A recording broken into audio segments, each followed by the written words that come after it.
Hello, and welcome to this introduction to the TRYP 2.0 database that was built in Access.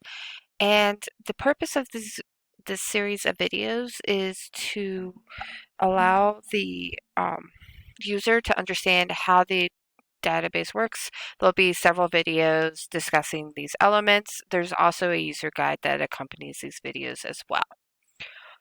So this is the main page that will open up with the TRYP 2.0 database.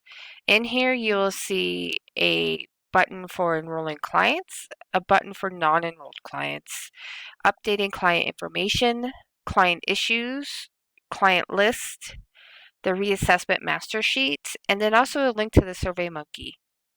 This Access database will be updated as we see the need for it, and different elements such as a link specifically to the NOMs within the database. We are working on that, so it's just not going to be in this tutorial at this point in time.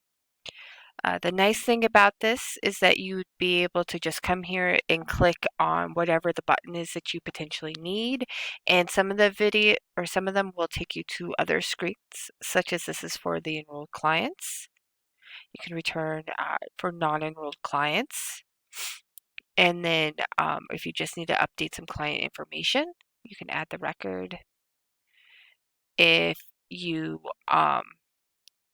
need to check on client issues, and then you can close it afterwards. You wanted to check out the client list, and here you also can update client information, return to enroll clients page, or return to the main menu.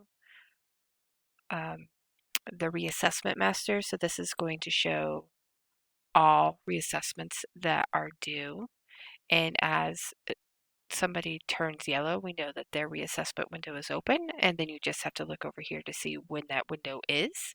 So in this case, we see that the window is right here. So for this particular person, you would have until the 8th of December. And if it happens to be red, such as this person, their window's getting ready to close, and we can scroll over and we could see when their window is getting ready to close. So this person's window is closing on November 9th.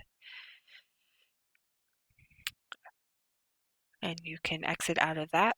And then, of course, the link to the SurveyMonkey.